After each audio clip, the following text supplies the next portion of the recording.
what we're trying to achieve here. It's not only one single thing that we call sustainability. It's both the material side, but also the perspective of the kids actually deserves the best because they are the future.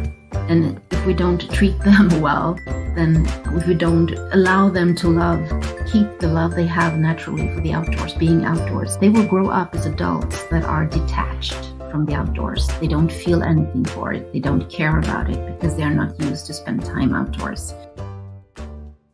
Welcome to the Business Developer Podcast with Sujay, a source of inspiration for business developers. By listening to this podcast, you may gain some ideas, inspirations, or food for thought towards your own journey of developing your business successfully, now or in the near future. Thanks to each one of you who liked the previous episode with Axel Boethius, wherein we discussed the topic of treating sustainability as profitability to achieve profitable business growth. In today's episode, we shall learn from the journey of Maria Frykman, her journey of developing her business Isbjörn for the past 15 years, establishing it as a reputed lifestyle brand and enabling our younger generation to be outdoors, enjoy and appreciate nature, and thus be the future change agents towards us living sustainably. So please join me in welcoming our guest, Maria Frykman. Hello Maria, welcome to the Business Developer Podcast. Thanks for taking out time to join this episode. Thank you very much. Thank you for having me. It's a pleasure. Great, Maria. Just to give you a brief about this podcast, the objective of this podcast is to serve as a source of inspiration for business developers with the hope to make a difference in their lives who are working hard to develop the business. A great topic. I hope I'll be able to contribute in some way. I'm sure. Thank you, Maria, for coming here today. So to get started, Maria, could you please share a little bit about yourself, the story of your life? Yeah. I'm a woman from Sweden. I'm in my 50s. I was born in the south of Sweden. I was moving up to Stockholm in my 20s to study and take my master degree in engineering. And when I finished that one, I went up to Stockholm. It was 1994, so it was a recession in the economy, I remember. But I managed to get my dream job, which was as a management consultant at Accenture, which I was really, really excited about. So I started working there in 95 in the automotive and production industry. During that time, I also gave birth to my two eldest kids. When I had my third child, I got the idea for a small business on my own. It was not intentionally to become a company, which it is today, and the reason for I'm joining your podcast. But sometimes things happen in life when you have the time to reflect. And becoming a mother was actually one point in my life where I had time to really think about what I wanted to do when I got older, as you say. And having my own business has always been a dream. Also, when I was taking my master, I had a lot of courses that was about, entrepreneurship and building companies. And I think that's a dream for many people. But the company as such was actually to develop really nice outdoor gear for my baby boy and my little baby girl. Mm-hmm. Mm-hmm. And I developed some stuff myself. And I met another woman in one of these baby groups, we have in Sweden when you meet other mothers. And you share thoughts and concerns and ideas and you have coffee. Yeah. I don't know if that's a Swedish institution, but yeah, I met her there and we started talking about these products I've developed, and she was a tailor. So she helped me to actually go through them and she offered herself to take a look at them, which she did. And we decided together that we might just, during the time we were on maternity leaves, just make an effort to make a really nice showing collection and see if there was any stores that might be interested in them. Mm-hmm. So that was kind of a hobby basis still. And my intention was to continue my career at Accenture, which was prospering, it's a good career. So I wasn't, thinking about changing or shifting that. So we managed to do this nice sales collection and we contacted one of the key retailers in Sweden and we got a meeting with one of the shop managers and she took a look at it And she was totally excited about it. She said, wow, this has not been done before. This is amazing. It's an amazing quality. I would like these for my 2 stores, she said. Wow. And we were having, we had babies. We had 2 babies each at the time, and we didn't have any factory at all. We would just try eyes. So we thought, well, we just have to keep up the image here and we will say yes to the order, which we did. And that was 800 pieces. Wow. Jumpsuits, fleece jackets, fleece pants for babies. So we made a call to Polartec in Holland. Polartec is one of the biggest fleece companies in the world at the time. They're still very big. We met a very nice lady there, and she said, yeah, sure, we support you. This is a great idea. So we just picked out a selection of colors from their sample room in Holland, and they shipped it up to us. And in that summer, my partner and I, we made 800 fleece. Wow. Garments, basically. And then we shipped it to this retailer. It's still a retailer of ours, so one of the first ones we had. And still, that this day, they don't know that we made that ourselves. So in that fall, we learned a lot. We learned exactly how long it takes to make fleece jacket. It takes 11 minutes. So when we came to the Baltic states together with Business Sweden, they had a project helping Swedish companies to establish business relationships with the Baltic states.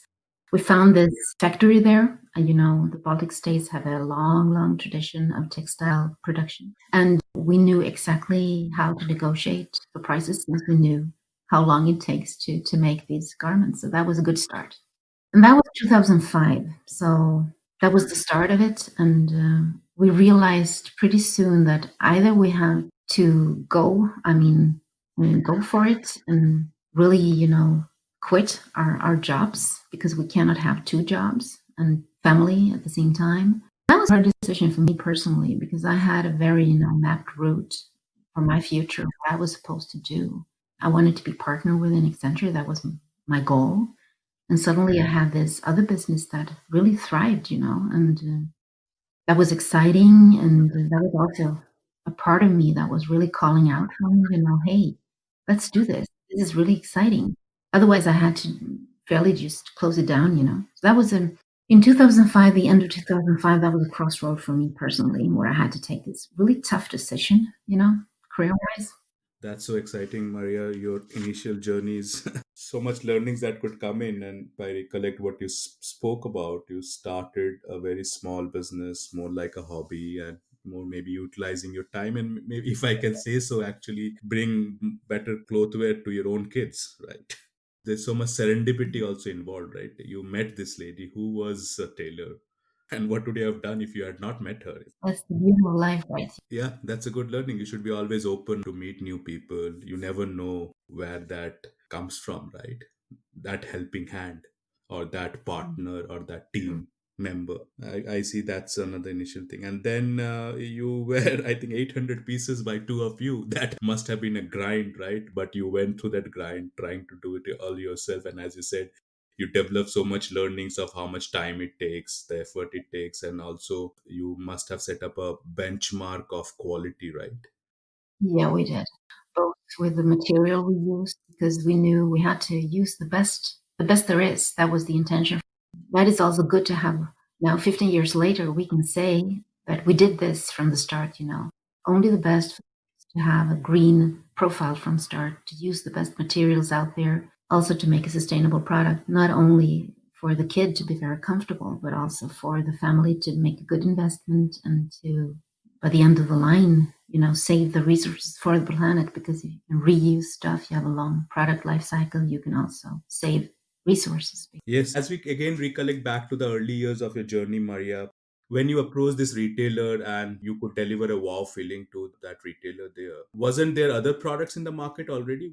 Yeah, it was actually. I remember going into a coffee shop in Stockholm with my baby boy, and the jumpsuit I had on him was made out of cotton, a famous Swedish brand. It still exists today. But in that store, or in that coffee shop, there were 2 other mothers, and they had the same jumpsuit on on their kids. So it was a very narrow selection on the market, and everything was in cotton, basically. And being an outdoor family, as we were and still are, you cannot use cotton if you go up north in Sweden. It's cold. It can be wet and snowy and rainy. Right. You have to have functional materials like wool or like fleece. The fleece was kind of, you had fleece for adult wear at the time, but it was very rare to find it for kids. So it has happened so much in 15 years on this functional, clothing market for kids. Basically, there was a very narrow selection you could pick out from. And as I said, most garments were made in cotton. So I basically just bought fleece in a store. And I remember I just brought out my sewing machine and I just went for it because we had to have something for the kids going up on our holiday that would be, safe for them to wear, having them in the sledge, going out on skis in the mountains to know that they were comfortable and warm. Yeah, that was basically just something I did to be safe with my kids and my family. And then it turned out to be a product that was, actually a hole or gap in the market, which this shop manager clearly pointed out for us. She said, wow, this is something we don't have and we want it. And yeah, it went from there. So you found a gap in the market and then you brought up the quality product. You certainly, that quality product attracted your initial customers. You could deliver that wow effect. And from there, you got the big order and that became your stepping stone, right? Yeah, it was a very important part, of course, that we got this premium retailer chain in Sweden. They had, at the time, 30 stores in Sweden. So that was a really important start for us. And then just right after, we could get 4 or 5, I think, other retailers on board just because we had this reference client. So I guess everything is also by, I used to say that you have to have some luck and you have to have some good timing and talent. You have to have a combination of that in order to get that important start. Yeah. Yes, yes. And certainly things that we do not see happens, we obviously attribute it to luck, but there's a lot of hard work involved there, your ideation, you reaching out, meeting people. Oh, yeah. Only those activities opens up these notions or these situations of luck that we call it as, right? That's true. That's true. I mean, yeah, it's sometimes it's, you can see it as luck, but it's also, hard work, as you say, in order to get a meeting settled with an important client, so forth. So of course it's a combination of a lot of things, but yeah. That's great. Let's focus on the sustainability part of it that you brought up. And that's a very key topic here and a very important topic for us in our generation, how we leave the world for our kids and the generations ahead of us. As I said, we had the aim to work with the best from start and the best suppliers, and those suppliers also strived to do better. And really early on, several of our nominated suppliers were into the field of using recycled fibers, for example. So already 15 years ago, they were recycling PET bottles to make fleece, and that was partly one part, like 30% out of recycled PET bottles, which was an important start. As a small company, it's hard to lead the change. You have to partner up with suppliers that actually have the same strategy and philosophy as you. So that was a key part for us building the business initially, to actually partner up with brands, suppliers that had the same philosophy as we. And in the outdoor business, I think we have been in the forefront all the time, if you compare to fashion, of the importance of sustainability and to be environmentally friendly, because we actually, the play field for our products is the nature. Yep. And you can clearly tell when you are out in the nature if something is off. Like if the environment or the forests or the lakes, they don't feel good. They are unbalanced. The oceans are unbalanced. So the dialogue in the outdoor business has always been, as long as I've been in the outdoor business now for 15 years, it's been about the environment. How can we preserve that? How can we do garments that is affecting the environment less than it does today? How can we improve? So that was with us from start. And also the fact that we did kids clothing. It's so, it's also going to be good for the kids, because the kids business, when it comes to garments, is always, it's supposed to be cheap. Everything is supposed to be cheap because the kids are growing. And that has been a very strange perspective from our side, because yes, the kids are growing, but they are also outside a lot of hours every day. And if you have crappy garments on, they get wet, They get cold. They hate to be outdoors, literally. They don't want to be outdoors. They want to be inside. And you, as a parent, have to be home from work. So that's a cycle, We were kind of intrigued at that cycle. How can we change that perspective? How can we create environments that are actually really good quality? And so the kids will be able to spend time outdoors. They will be comfortable. They will be balanced in temperature. They will love to be outdoors. So when they grow up, basically, they will have this respect and this love for the outdoors. So when they are in a position of taking decisions that affects the outdoors, they will take decision out of love, that respect. So it's a huge cycle from start to end, what we're trying to achieve here. It's not only one single thing that we call sustainability. It's both the material side, but also the perspective of the kids actually deserves the best because they are the future. And if we don't treat them well, then if we don't allow them to keep the love they have naturally for the outdoors, being outdoors, they will grow up as adults that are detached from the outdoors. They don't feel anything for it. They don't care about it because they're not used to spend time outdoors. So that's a very long story for me to try to explain what we're trying to achieve here. That's actually, the content of it all. So sustainability for us, it's more than just using a very sustainable fabric. It's the entire concept of offering a product that makes families want to spend time outdoors with their kids. So the kids will learn to love and respect the outdoors, growing up as adults, loving, respecting the outdoors. And meanwhile, we use materials that can be reused, that can create long product life cycle, and that actually saves resources for the planet. So, yeah. Yeah, I think I was intrigued by your thought there. And as I think more as you're speaking, that perspective change is so much important, right? Yeah. I totally agree. There's a lot of sustainability talk or work on the product side. Okay, how is the products being sustainable? How are you using those resources? Right? Recyclability, you talked about long life, how you can extend the life, thereby reducing in waste and sharing economy. And in Sweden, as you see, many of parents are open to having their kids share their clothes, right? And when you build up, that certainly help it. But totally intrigued, Maria, and totally agree with your thoughts on changing the perspective so they value the nature, have respect for the nature, and not just sitting in the mechanized world that we have, right? Yeah. That's so important. It's very important. And actually, I think the current situation we're in the world with the pandemic has actually highlighted that, because a lot you can tell when you see how people react upon this pandemic. Now they want to spend time outdoors. Outdoors gives people peace. I have friends in the US, for example, and they tell me they have never seen so many people hiking as right now. They want to spend time outdoors. And that is a change in lifestyle that probably will stay with people. And that's a beautiful thing. I mean, the pandemic has brought so many difficulties for people, but this is actually one thing that has brought people a good thing, Yes, actually. the importance of spending time outdoors. Yes, truly, I think I totally agree with that. And that's where we kind of change our perspectives to respect the nature more, which we might have forgotten Mm, in the rat race of this machinized world that we are living in. exactly. And that's where your company, your product is again enabling that to happen, right? That's another key message.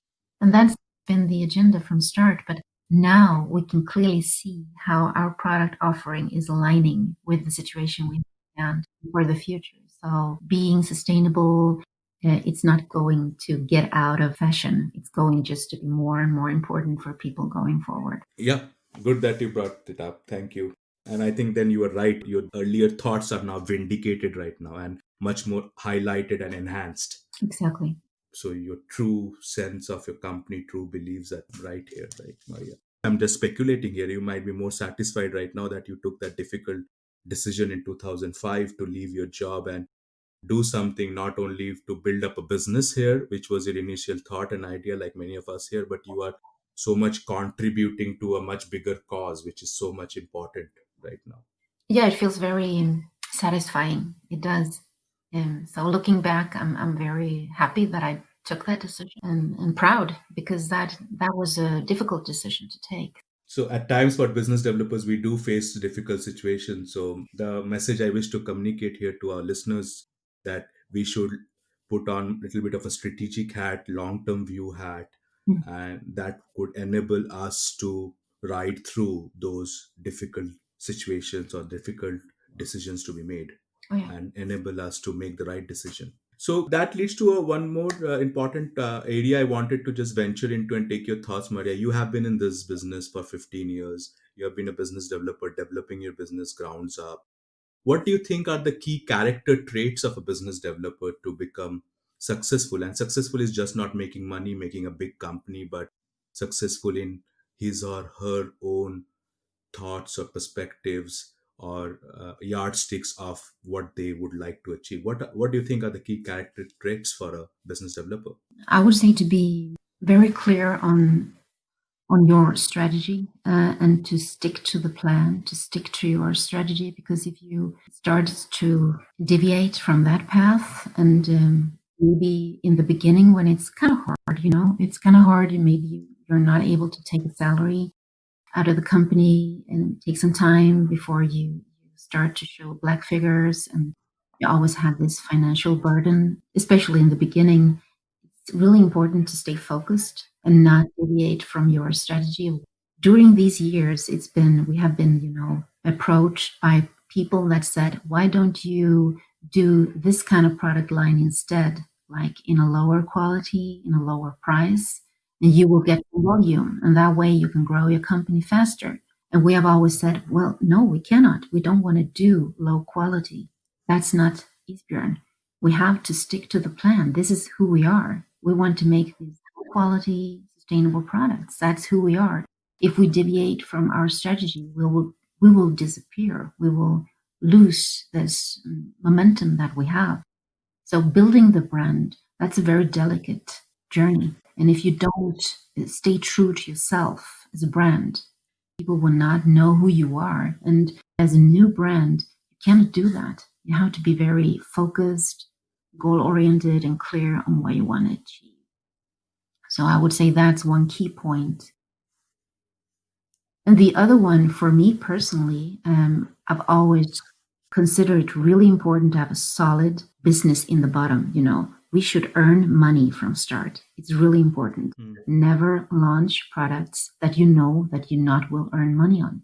You have to price your products right. Not too high, but not too low. You have to dare to say, this is the price for this product. It's a magnificent product. But in order to sell that, you also have to know who your customer is. If you don't know that, you will not be able to sell the product, because you're aiming for the wrong customer. So again, know your product, know your strategy, stay focused, make sure you put the correct price on the product, and make sure you know who your customer is. So that in that way you will earn money, and in that way you will grow your business. And don't be afraid to say no. We've been approached by retailers that are huge, but that also maybe don't have your customer. Maybe they are used to sell more medium price, low price products. And what will they do to your brand? If they lower your prices on your brand, they will destroy you, because then they will basically, kill your profile, kill your market position. Dare to say no to volumes if it's not the right customer for you. So that's also lessons learned. Don't be too greedy. Don't, get excited about the volumes if it's not right for you. Better to grow slowly, but to grow with profit. Of course, the financial piece is always hard. And in 2014, we decided to make crowdfunding, which was a huge success. But that was also a delicate, step, because we had to take in new investors in the company. And at a certain point, you also have to realize that you have to do that. You have to let go of some ownership of the company, because otherwise you will not grow.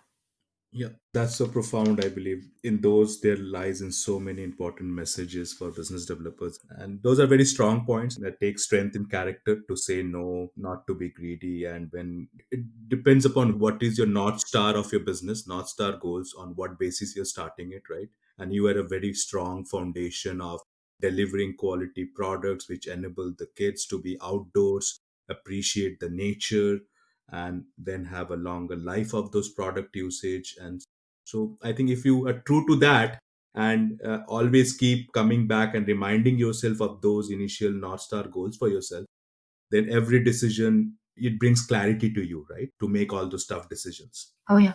Then you just go back to these points and you map the question you have at hand and see, does this align with all these factors?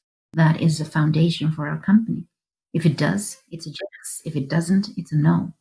And the longer you're in the business, the better you will be at taking those decisions. So, but in the start, it's harder. I feel for those people starting up businesses because it's hard to navigate in the beginning. It's really hard. Important to have, maybe you have a mentor somewhere, or you have a good chairman of your board in order to be supportive and to help out to take those decisions initially. Thank you, Maria. I think very insightful thoughts here. I'm sure our audiences will take multiple points from what we are discussing here. Now, as we come to the close, Maria, before I let you go, I have another question that I ask most of our guests, and everybody answers differently. It's individual perspective. And the point here, Maria, is that as we grow up through our careers, through our lives, through our businesses, we acquire new learnings and habits, which are important at that point of time. But as we move along in our journey, we need to continue to reinvent ourselves, which might mean unlearning or dropping some of our older habits.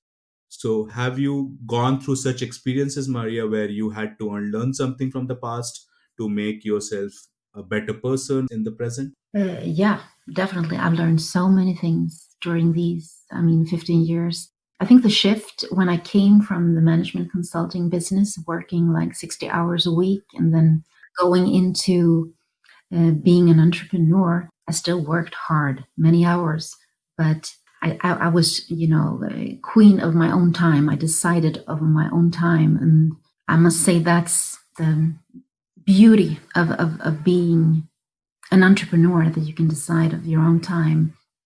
What I've learned is to decide when good is enough. You can overachieve and you can overperform and you can work so many hours and you can put in so much effort on things. But I think it's important to have balance, and that is also something I've learned with age. I think what gives me the most satisfaction right now is to be a really good leader and to make sure that I'm empowering my staff and for them to really enjoy their work and in that way also perform. But I want them to have balance in their lives as I want balance in mine. And 15 years ago, I was more, focused on just work, work, work. I still work, but I'm smarter. I work smarter today, and I want to provide that also to my employees, that we have to work smart and we have to perform, but in a way where there's still balance and that we enjoy what we're doing. Because when you enjoy things, then is when you're really creative and achieve the best results. I've learned that during my 15 years, but I also think that's something that comes with age, to be humble and to be grateful and to start off the day that way. That is far better than to start stressed out and concerned and worried. Just have to ground yourself and make sure that you do your best. My grandmother always said that, and my mother as well. Do your best. And when you've done your best, you cannot do any more today. So tomorrow is a new day. Truly, Maria, very well put. Thank you for sharing those inspiring thoughts. I hope it inspires some of our listeners, and many of are already practicing some of those. Great, Maria. Thank you here for coming to this episode. If any of our listeners would like to connect with you after this episode or discuss some points with you, how could our listeners reach out to you, Maria?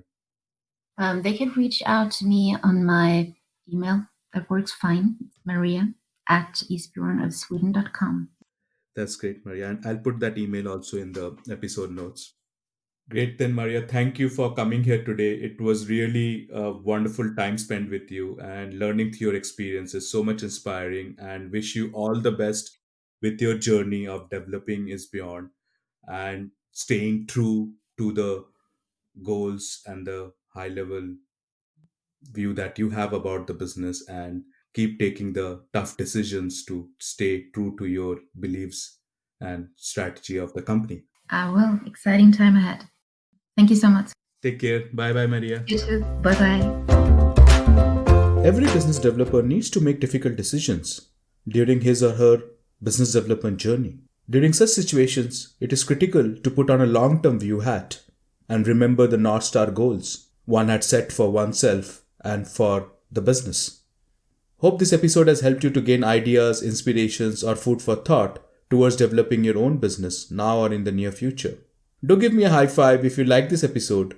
I would also love to hear your feedback and suggestions for improvement. My contact information is provided in the episode notes. Also, if you know of any friends, colleagues, or family members who could benefit from this show, do earn some good karma by recommending it to them. That's it for now. See you again in the next episode of the Business Developer Podcast. Stay happy, healthy, curious to learn. And remember, for your business, know who is the customer. Bye for now.